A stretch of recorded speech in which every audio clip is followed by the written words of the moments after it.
Hunter is Young Living's Senior Director of Conduct and Deputy Compliance Officer. Julie is focused on partnering with Young Living members to help them share Young Living products successfully and compliantly.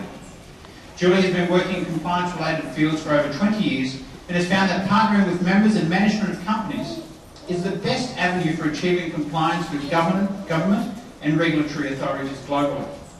Julie serves as adjunct faculty at a local college and has been employed with various companies to assist with compliance and education efforts. Her main goal and objective is to educate Young Living members and protect the Young Living business opportunity. Julie has been married for 27 years and is the mother of 5 children and the grandmother of 2 grandchildren. Please join me in welcoming Julie Hunter to the stage.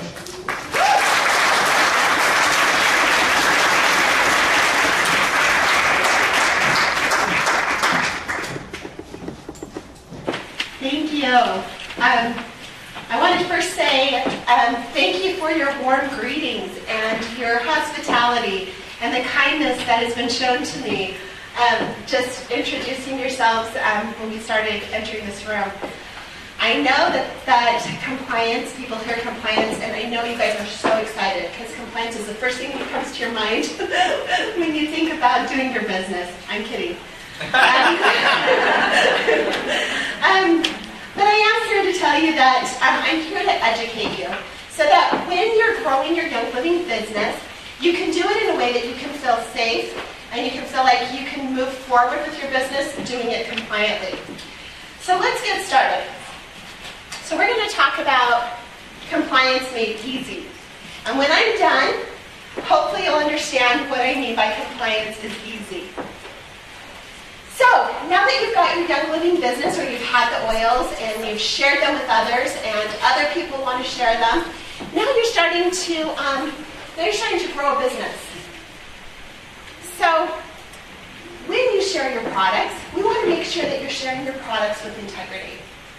And what is integrity? C.S. Lewis says, integrity is doing the right thing even when nobody is watching.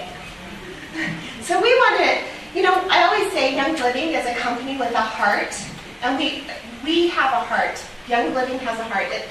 This company is like no other company I've ever worked for because there is a heart and soul to this company. So, how many of you guys have tried the oil? You love the oils, you shared the oils, and now you're really interested in the business opportunity? Hopefully a lot of you. That's wonderful. So, once you begin to help others, you'll need to learn more about sharing and living compliantly. So, what can you expect to learn? So let me introduce my character here too. This is member Martha. We have a Young Living Facebook page, and we have Conduct Kathy and member Martha, and they'll be in these illustrations as we move forward. So this is what we can learn you can expect tonight. Why compliance is important to Young Living. How to promote Young Living products as a member. Why compliance is easy. So what is compliance? Conduct Kathy. She's our character to help our members relate to the compliance department so she's not so scary. So she says, hi, I'm Conduct Kathy. I'm here to help you understand what you need to know about compliance. And there's our member Martha again. So she says, what is compliance? So compliance is following the guidelines, regulations, and legislation set by our regulatory partners. So what are some examples of compliance in your everyday life? Anyone want to share some examples of compliance in everyday life, understanding the definition? Anyone? Not exceeding the speed limit. Yes, not exceeding the speed limit. Perfect. What about when you're crossing the road? Do you cross when the guy is red? Or do we cross when it's green? Why do we have these laws? We have these laws and regulations, and a lot of times they are set to protect the public and to protect the consumer. And so that is why we talk about compliance, because at the end of the day, we want to share our products with integrity, and we want to make sure that we can partner with our regulatory bodies and that they're happy with what we're doing moving forward. And we'll kind of go into that a little bit more. So compliance is important for these reasons. It protects the consumers, business, and investors. It demonstrates company credibility and helps businesses to maintain a good reputation. It increases company loyalty. It helps get the messages out to more people and keeps it simple. Duplication is easy with compliance, and we'll talk about that in a little bit. Another thing is the company loyalty. How many of you, well, I won't ask by raise of hands, but how many of you are more intrigued to be with a company that you know is going to be truthful and transparent? I know that if I know that a company is being truthful and transparent with me, I'm more likely to be more loyal to that company. That's what Young Living wants to be. We want to be transparent, and we want to kind of lay out the guidelines and the maps for sharing compliantly so our members know what they can do. So who are the regulatory partners here here in Australia? We've got the TGA, we've got the Food Standard Australia, New Zealand, we've got the National Industrial Chemicals Notification and Assessment Scheme, and we also have Australian Competition and Consumer Commission. All of those regulatory bodies here in Australia can somehow touch the Young Living business and the Young Living business opportunity. So we want to make sure that we're giving you the right training material so that we are in good standing with all of these regulatory partners. So, who is the Conduct Success Team? So, Stephen actually heads up the Conduct Success Team here in Australia. Back at the global headquarters, we also have a Conduct Success Team. Our main mission is to inspire and educate our members and employees to ensure alignment with Young Living's policies and procedures and with the regulatory bodies. Our job is to educate. We don't want to be the bad guys. We want to educate and we want to inspire you. So if you ever have a question, we want you to reach out to either to Stephen's team or even the conduct team in the US. So today we're going to talk about product claims. So about a year and a half ago, there's something that happened that was kind of dramatic to Young Living. In the US, the regulatory partner there actually contacted Young Living US and said that we had some issues with product claims, meaning that we were selling Young Living products to mitigate, treat, cure, prevent disease. And what the regulatory partner said is they said, we're worried about the consumer, and we're worried about the fact that the consumer is basically diagnosing and prescribing, and people are delaying critical medical care. And by treating themselves and waiting till it's almost too late to go get help. So they were really worried about what we were doing. Another thing they said is, you're not being true to your labeling. And when they talk about being true to your labeling, they're saying how a product is registered here for sale is how you have to sell that product in what they call commercial speech. So commercial speech, and we'll go into this a little bit more even in the presentation, is whenever you're out in the public promoting and selling the product. So what do they say about product claims? This is also in our policies and procedures. Claims for products must be truthful and not misleading. And scientific evidence accepted by regulators is required to substantiate all claims appearing on labeling and in advertising. So here in Australia, Young Living products are registered in 3 different categories. The first category is cosmetic. Most of our oils are either cosmetic or also food flavoring, culinary. So you've got registered oils for culinary use, which means you can talk about how it enhances the flavor in some of your recipes. And it also talks about, in cosmetics, where you can talk about how it beautifies, soothes, moisturizes the skin. So when you're talking about Young Living products, you want to make sure you understand how they're registered for sale in your market. You also have food supplements. With the food supplements in Australia, there are certain claims that you can make, that the regulatory authorities actually give you specific claims that product is registered to be said about that product. So with that information, and you can find out that information from Stephen. He can tell you if you're curious. You can use those claims in your advertising, in your commercial speech. And it's good to know how is that product registered. If you're like, I'm not sure how that product's registered, look at the label. And we'll kind of go into that in a minute too. So when the regulatory authorities contacted us, at the time, the big news article was Ebola. And Ebola was really what sparked everything. But the regulators even got into more detail because once they saw us, they said, okay, let's go see what everybody's saying about the product. So I want you to picture a piece of paper, and there's a line drawn in the middle of that piece of paper.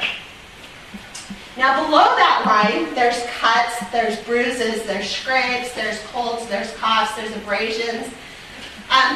If you say a product will take you from an illness up to the wellness line where a person is healthy, it is considered a drug in most markets, including Australia. It would be considered a drug. So whenever you're talking, and I want to express commercial speech, promoting and selling the product in public setting, and you're talking about it as a drug, bringing someone from an unwell state to a well state, then we're outside of the label usage. Whenever you're talking about it supporting, promoting, and supporting a normal, healthy, well person, you are actually above the line of wellness. And you can say, and as long as it's consistent with how it's registered in the market, you can talk above the wellness line. And I always say, promote, maintain, and support. As long as it's consistent with the labeling. So here's some things that we found. When the regulatory authorities contacted us, here's some of the things that we found. We found these types of disease claims all over the internet, and the regulatory bodies actually pointed them out to us. This oil can cure cancer. I'm going to go through these really quick. This oil treats arthritis. This oil will treat the symptoms of angina. This oil will prevent osteoporosis. Well, these have all been defined to us by our regulatory authorities as disease claims, meaning only a drug that has been approved to make these claims can say these phrases. So then the implied claim, what happened is our members got really tricky then. They said, you know what? I'm not going to say the disease because what I'm afraid is if I say the disease, the regulators will catch on to it. But if I don't say the disease, but I imply it, they won't catch on. Well, guess what? They did catch on. And it was what we call word gymnastics. We're saying people are doing word gymnastics, so it wouldn't be picked up by Google, but they still caught on. So here's some of the implied claims that go right along with these, some of the word gymnastics. This oil reduces abnormal cell growth, reduces inflammation and joint pain. This oil will prevent chest pain. This oil prevents bone fragility in premenopausal women. So these are the word gymnastics. Again, the regulators came back to us and said, no, now they're just getting tricky. They're not doing, they're not saying the right thing. They're just implying without saying the disease. So we had to be really, really careful, and we've had to inform our members, you can't play word gymnastics when it comes to disease-type claims. Now, we want to talk about intent. What is intent? So statements made by members of an organization, either by employees or distributors, are tied back to the company as evidence of intent. Maybe you guys are wondering, well, what does that mean? What does it mean, that intent? Well, all of the regulators, when they see that you put a product and you register a product for sale in a certain market, what they're looking at is they're going to go and they're going to do a big Google search, right? Because they actually have people they hire to do these Google searches. And they're going to say, okay, this person registered this product for sale in this market for this use. Is that what they're selling, and is that how they're selling it as a whole? And that's how they form intent. What is the intended use of that product? And they find that through what our members are saying online, what the company is saying online about that product, and asking, is it true to the labeling?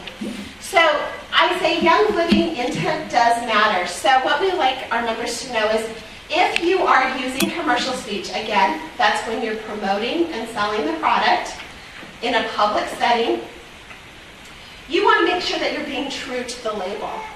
Your connection to the key and your connection to the company is the key. So anything that says Young Living Frankincense or Young Living Myrrh or Young Living Peace and Calming, you want to make sure that whatever you're saying about that product is consistent with how that product is labeled for sale. So, it says Young Living products available in Australia are registered as cosmetics. Again, they're registered as cosmetics, culinaries, and also some dietary supplements.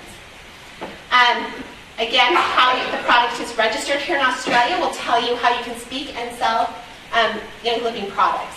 So let's talk about some of these claims. Cosmetic claims. You can make cosmetic claims. So you can talk about cleansing, improving, or altering the complexion of skin, hair, or teeth. And I always say, let's talk about usage claims. Talk about usage claims. Disease claims. To diagnose, treat, cure, or prevent any disease. We cannot make disease claims because our products are not registered as drugs in Australia. Structure function claims, I want to correct this. This is not exactly true because you do have dietary supplements here in Australia that have been registered as dietary supplements, that there are some structure function claims that can be made. You just want to check with Stevens Group if you're talking about a dietary supplement. You want to make sure that you check with Stevens Group to see what structure function claims have been approved by the TGA. So, by law, we need to ensure that we instruct people to follow the guidelines on the bottle's label. So if you look here, this is basil, and it's labeled as a cosmetic, topical and aromatic. It's also labeled as a food flavoring, so you can talk about how it enhances the flavor of maybe one of your favorite recipes. But you want to make sure that if you're advertising this as commercial speech, again, with a public forum, that you're making sure that you're true to the labeling.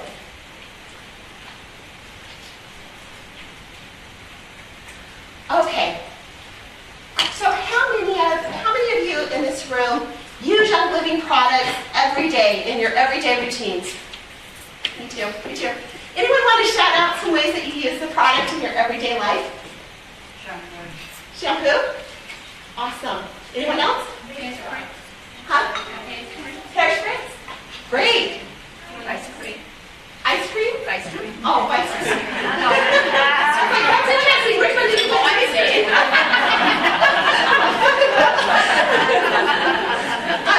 Any other everyday uses? Flavoring. Huh? Flavoring. Flavoring?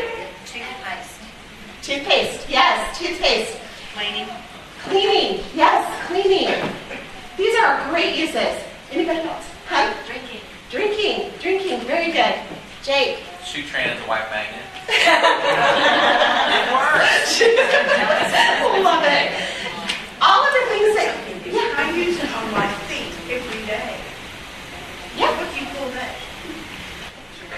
You are soothing your feet with the oils. I went to the heart specialist a little while ago, and he looked at it and knew something about oils and said, you use this and this oil. You will never have swelling in your feet while you're using those oils. That was his words to me. And I can't say that, can I? So, that's a great question. So I say, the doctor told me this, and then repeat what he said. This is a great introduction into commercial speech and private speech. I think this is a great conversation, and we can talk about commercial and private speech for a long time. In fact, there are legal opinions that I still ask our attorneys to write, commercial versus private speech. So if you're having a consultation one-on-one with your doctor can say pretty much whatever is true to him according to his ethical values that he has to keep up as a physician. And that is not commercial speech. That is private speech. If you're having a one-on-one conversation with somebody, it's typically private speech. Commercial speech is when you are out in the public, but now with private speech you have to be careful because private speech can sometimes bleed into commercial speech. When it bleeds into commercial speech, that's when we kind of that's when we have crossed the line. So you have to be very, very careful. So no, you could not talk about the swelling in your commercial speech. Can you talk to somebody and tell them in commercial speech that you like to rub certain oils on your feet? Absolutely, because that's a usage claim. But you can't say what it's for if it's a disease claim and it's bringing you from an unwell state to a well state. If you say it supports normal, healthy skin on my feet, you could say that. Or it soothes, and I rub it on my feet each night for a soothing effect. You could say that as well, because that's an application to your feet. Does that make sense? So I tell people, make sure that you're talking about the products on everyday usage. And let me tell you why. Because it changes the conversation. When this all came out, there were members who had grown their business based off disease claims. And I was talking to one of our top leaders, and she came to me and she was quite upset. She was actually, because this is how she'd grown her business, this is how she knew to grow her business. And she said, I just don't know how to talk anymore. I don't know how to say anything. And I said, let's talk about this a little bit. Let's talk this through a little bit. And I said, so are you telling me that the only time you want people to use the oils and the only time you use the oils is when you're sick and you're bringing yourself up to the wellness line? And she goes, well, no, I use them every day. And I said, well, let's talk about how are you using them every day?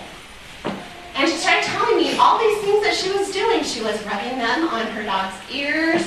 She was diffusing certain scents during the day when her kids are studying. She was using Thieves toothpaste in the morning.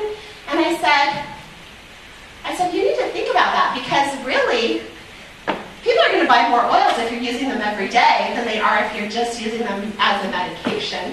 So she went back and she thought about it. And about 3 or 4 months later, she called me and she was so excited. And I said, wow, this is real change. What happened? And she said, I started thinking about what you said, and I went and did a class on everyday uses. I did a whole entire class on everyday uses of the oils. And she said, the energy in the room compared to my past classes was so much higher. And people were so much more excited about the everyday uses of the oils. I was excited to hear that, because I love those types of success stories, especially when people can problem solve and really think through how can we promote and sell these products pursuant to how they're labeled, show that we're a company with integrity, and make it successful and increase the energy. I think she accomplished all of those goals. What I have found is our members in Young Living, they have the dearest hearts, they want to help people, and they're problem solvers, which is fantastic. And they come up with more creative solutions than sometimes we can even come up with, which I really, really respect. So, if you are a Young Living member and you are now growing a business and you may have relatives in other markets and you want to sell to them, but you're like going, oh, it's commercial speech and I don't know how the products are registered in their market. How do I talk to them? This does happen, and it's something that we come across occasionally. So I want to talk about labeling across borders. So the only way we can talk about our products across the border is how they're labeled and registered in those markets. And we have to be specific. Here, let me give you some examples here. So if you look here, here's a cosmetic label for Australia. And here's a dietary label for the US only. So in each market, our products are registered differently based on the regulatory partners' regulations on how you can actually register certain products in those markets. So in the US, we were able to get a dietary label, and we were able to make some structure function claims based on that dietary labeling. We have not had those same supplement registrations here in Australia. So because of that, we would have to make sure that if we're using commercial speech, meaning you're on your Facebook group, you're on a blog, you're online advertising, commercial speech again, promoting and selling the product online, you want to make sure that you're only advertising to the market you're selling to. So if you are selling Australia members, you want to make sure you're advertising Australia product. Now, someone said, well, I've got an organization in Canada, and they have different claims they can make. Right now, the regulatory authorities have not been very, very strict on how you do that. What they do ask, though, is that it is distinctly separate. So if you did have a group in Canada and you wanted to advertise a Canadian product to your Canadian members, you would have to be very specific on that post, saying this is intended for Canadian Young Living members only. This product is not registered as, for instance, an NHP in Australia, or something to that effect, so it lets the regulatory partners know that you're being very transparent on how that product is registered in the specific target market that you're going after. So we want to make sure that everybody understands that, and that's very clear. So let's talk about, Can I ask a question there? Yeah, absolutely. You said that you have to write down it's intended for that country where that head office is based out of. But how do you find out how it is? you can actually send an email to conduct@youngliving.com and we'll tell you. For each specific country? Yeah, if you tell And me, does that change quite often, or is it just something that... does the registration change Like often? if I posted something like now for Europe, in 3 months' time, should I check that again for the... Could it change, or how often is it?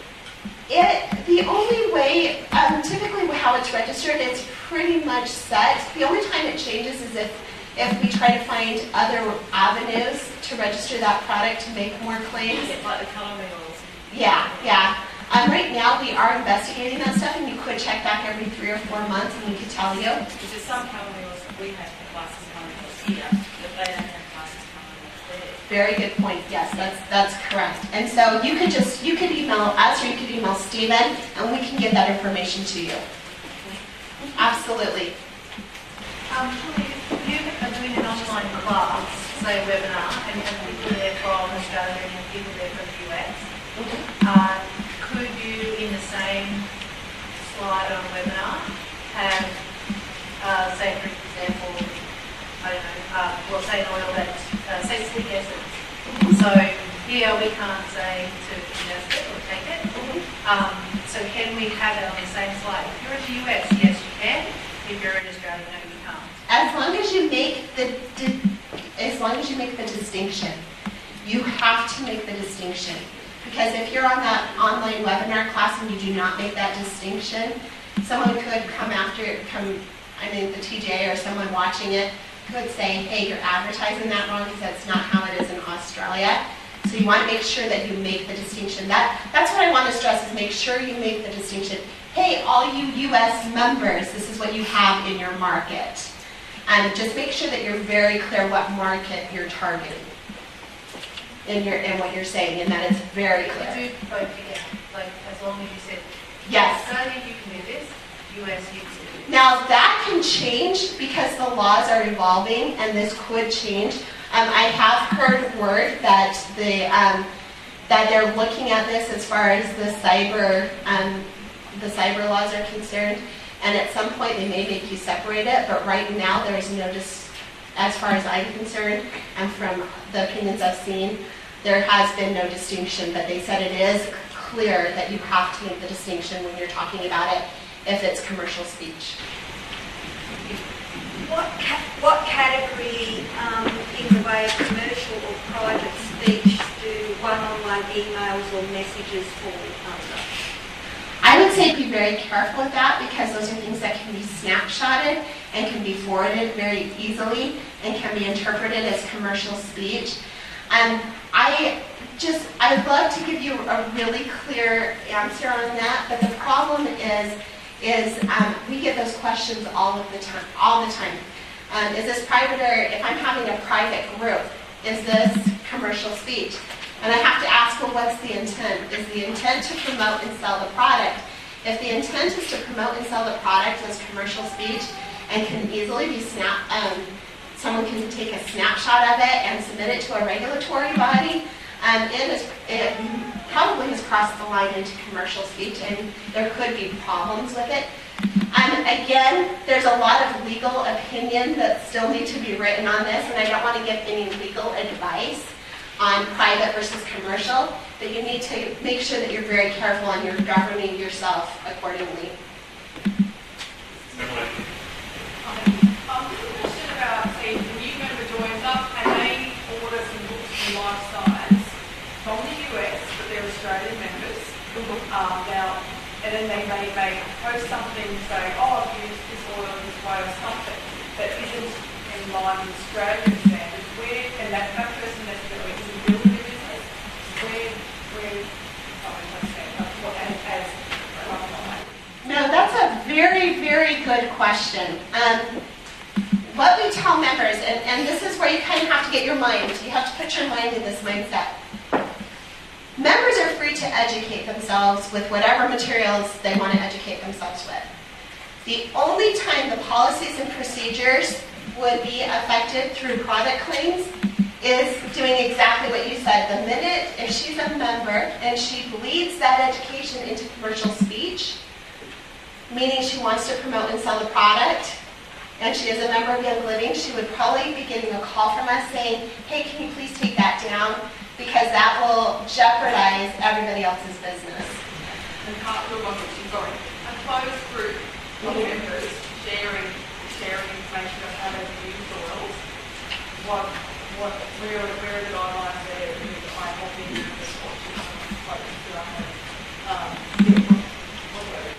Good question again. Again, it's that monitoring of commercial speech. So we've got a private group, and this is what I tell our members to be very, very careful of, because a lot of them have started to do this. You've got a public group. You add everybody you know, the public, into that private group, whether you know them, you don't know them, and you are talking about testimonials with the oils that would imply that the oil should be used as drugs and not for everyday usage according to how they're labeled. Now it's become commercial speech because, first of all, you don't regulate the private group. You don't regulate who's admitted to the private group. You don't know who's in the private group. Yeah, if it bleeds into commercial speech, then it's problematic. So you've got to make sure that they don't bleed into commercial speech.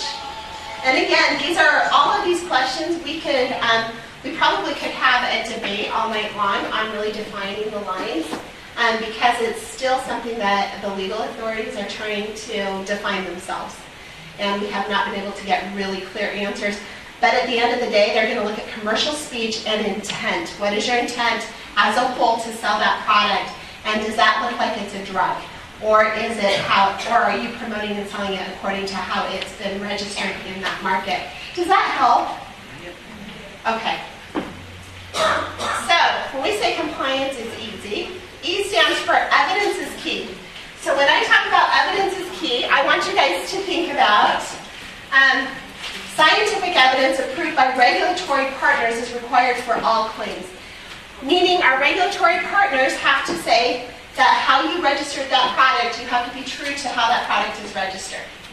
And you want to make sure. If you don't know, we're going to talk about the A, then ask for help.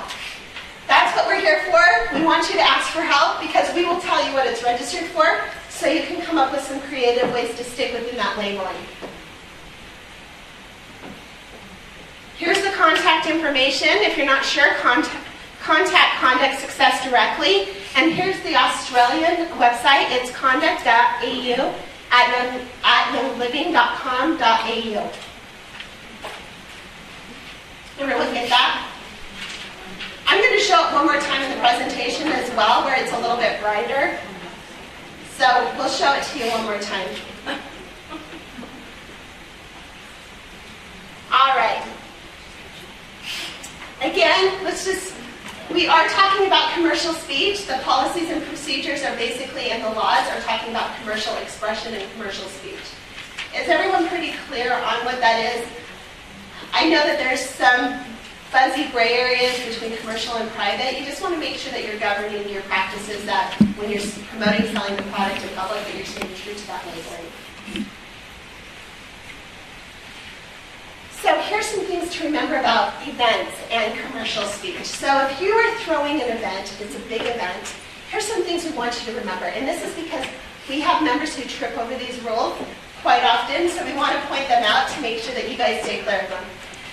First of all, Young Living is held accountable for product claims and other regulated information presented at Young Living events. So in a big Young Living event, you want to make sure that you are being true to commercial speech. Another thing that we trip over a little bit is speakers shouldn't make claims and comments that are divisive or that defame other companies, products, or people. We want to make sure that we're focused on the positivity of Young Living and Young Living oils. When we defame or we're divisive against other companies, it really does bring the energy level down in the meetings. We want to keep the energy level up. We want to keep it positive. And so we want to try to stay away from these types of activities at our events. And speakers must have permission to use third-party trademarks during presentations. So it's interesting. A lot of people throw events, and occasionally we'll get a third party who will contact us and say, hey, you remember through this event and they use our trademarks? And it's usually because we're comparing products. And they feel like it may be derogatory towards their product and will ask us to remove it. Typically what will happen is we'll call the member and we'll say, hey, we got this complaint. Would you please make sure that you remove that from any presentation that you have moving forward? I like to prevent that from happening, if at all possible, so I like to put it into this presentation. So here's member Martha, and she says, how do I handle questions that are non-compliant? I'm throwing an event, and people want to ask questions about disease, and I don't know what to do. So what I want to tell you is, have a plan. Have a plan. So if someone comes to me and they say, hey, I just want to know if that oil will cure my cold. What we can say is we can divert. We can divert and say, you know what?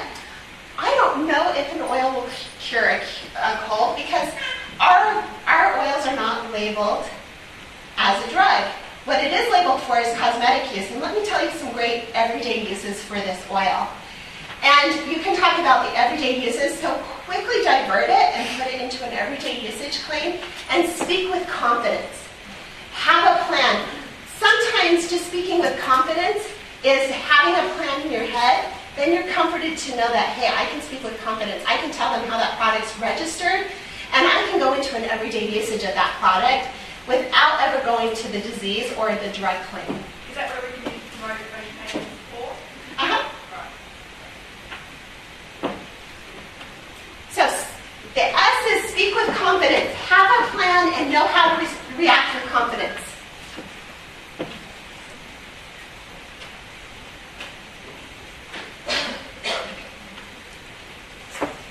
A lot of times what will happen is when you speak with confidence, when you stick with the label guidelines and you know how it's registered, you will have confidence to talk about everyday uses of the oils. And it's more duplicatable. You can duplicate it. If you think about it, when we talk about products as curing diseases or as drugs, it's really hard to do that because as most practitioners and doctors would say, when they're speaking to certain patients, they may give one diagnosis to one person and a different one to someone else because they understand that person, they understand their body chemistry, that type of thing. Because not all our members are trained in medicine, we want to make sure we stay away from those disease claims so we aren't considered as being reckless in the way that we are talking about the products. So, we'll just go over this again. So the best way to develop confidence is to be prepared. There are many common questions about essential oils. Research them and be prepared to answer them compliantly. If possible, if those come up, redirect the question. Say something like, Young Living products are not intended to diagnose, treat, cure, or prevent a disease. I like to say more, hey, this isn't registered as a drug, but it is registered as a cosmetic, and let me tell you how I use it and incorporate it into my everyday well life. Know what you can say compliantly and answer with something like, I can't comment on whether that oil cures that disease, but what I can say is, and have prepared something that you can say about those oils. So So here's some examples of some compliant claims. And we already talked about a bunch. In other classes, people are like, I use them as perfumes. I use them for grounding meditation. I use them for, here's one. I diffuse frankincense during meditation for grounding and purpose. Perfectly compliant. I keep deep relief roll-on on hand for use at the gym to apply during a workout. Do any of you in this room have oils you like during your workout? I do. You can talk about that. You can talk about it in this way. Sorry. I know it seems like a lot to think about, but it really can be easy. Here's some things that compliance does. It produces company loyalty. When people know that you're being honest with them, they want to do more business with you because they know that you're going to be honest and transparent. It protects you and your customers. When you get in the habit of being maybe saying things that maybe won't help someone and could be to their detriment, you want to make sure that you're not doing that. You want to make sure that you can duplicate everyday uses of the oils. We want you to talk about everyday uses of the oils and how it supports your well life. It also builds credibility for the company. It attracts new clientele, and it makes duplication easier. Because you can duplicate everyday uses of the oils and including products. One thing we want to make sure that we point out, and I think you saw them on your chairs, a Young Living brochure about social media.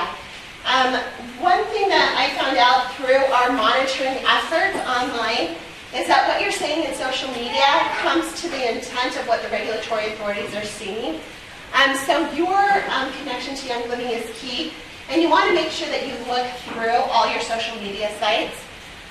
Here's a spring cleaning list. When we talk about spring cleaning, we tell people, hey, when you're out there promoting and selling Young Living products online, here's some things that we want you to look at. We want you to look at reposts, shared posts, redirected posts, some pages that you follow, some hashtags. There's a whole bunch of different things, but that's also in your social media brochure that was on your chairs. So you'll see a lot of this and more on your social media brochures. So when you're building your Young Living business, we also want you to build it with integrity.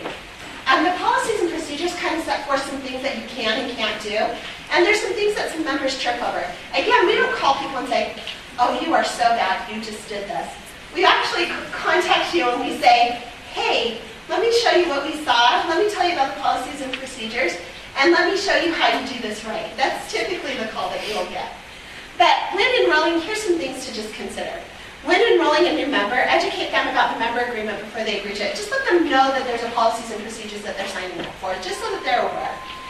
Encourage members to purchase products using their own credit card. Sometimes we see some issues with that.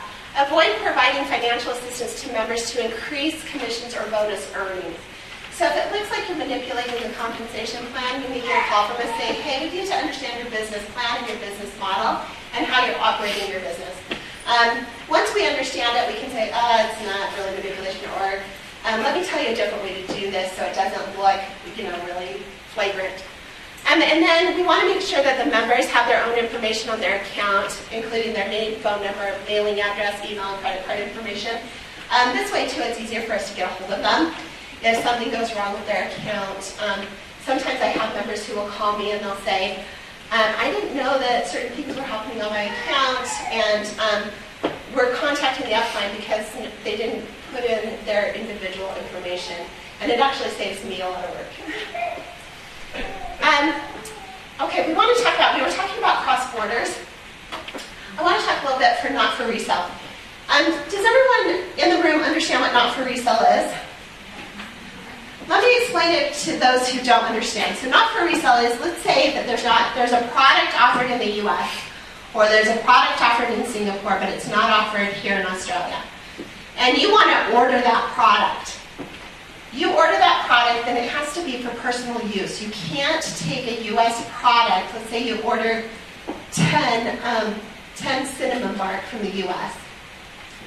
And you bring them here to Australia and you're like, okay, I'm going to dump them on Facebook or I'm going to dump them somewhere. and you advertise them here in Australia for sale, what will happen is the TGA will probably call us, which we've had happen, and say, you have members selling product that are not registered in Australia. So we'll call you and say, hey, take those off. You can't sell NFR products in Australia. So if you do order products from another market, we encourage you to use them for personal use, not to advertise them in your commercial speech online. That way we don't have to have those phone calls. This is just a big, long list of what the policies and procedures say for not for resale. I don't really go deep in detail, but it's pretty much, I've summarized it. If you want to take a picture of this, you're more than welcome to kind of understand what the NFR rules are. So if you also have teams in other markets, in other countries, a lot of times we trip over not for resale policies and procedures, and I just want to make sure our members are aware. So another thing that we trip over a little bit too sometimes is, just like product claims, our regulatory authorities also monitor what we call income claims. Income claims is basically claims about a job or a compensation plan or a business opportunity that may be false or misleading. When you talk about the business opportunity, which is, I have to say, Young Living has a very generous compensation plan. And the Dempseys will talk and go into more detail on that plan. But when you're talking about the compensation plan, and maybe once you're starting to make some money on the compensation plan, we just want to make sure that what you represent in your commercial speech is truthful and honest, and it doesn't mislead the public, because that's what our regulatory authorities are concerned about. So here's some just general guidelines. Don't provide hypothetical income figures, because if you do that and they're not accurate, the regulatory authorities could audit off of it, and we want to make sure that we're truthful and honest. We don't want to promise or claim individuals can earn a certain rank or commission amount within a given time frame. It does take hard work and dedication, but it's worth it. Do tell them that they are never required to become a distributor. They can be a retail customer. Of course, I don't know why you would want to do that, because I think having the wholesale pricing is awesome, but they are never required to become a distributor if they don't want to. They can be a customer. Do tell them that commissions are never paid solely for sponsoring a new distributor, because as Jake will explain, that's not true. So there's a lot of different avenues to commission payouts. Tell them that profits are not guaranteed. Financial success depends entirely upon effort, dedication, and training they provide to their downlines. I'll tell you what, I've met some awesome leaders here in Australia, and I see their effort, their dedication, and their love for their members and their teams. Sorry. It's amazing. I apologize. I haven't coughed all day, and now I am. I blame it on Jake. That's not compliant. Do show them the income disclosure statement and the compensation plan flyer. So an income disclosure statement, Young Living has a worldwide income disclosure statement, and you can actually get a copy of it from Stephen. And so if you are posting stuff about the business opportunity and you want to say something that's truthful and you want to show it, you can do that with the income disclosure statement. This is what it looks like. So if you want a copy of it, we're more than happy to provide a copy of it for your commercial speech if you want to make some type of business opportunity type claim. So, where can you go if you want more help? Here's here's the contact information. Now, Young Living Facebook at YL Conduct Success, INTL. We've started a new international page, but I think, and then you've got the Australian Conduct email right there. You can contact Stephen. He can tell you kind of how the products are registered. He can give you the information you need to compliantly share Young Living in your commercial speech. Did everyone get that? I'll change it once everyone has it. Is everyone good?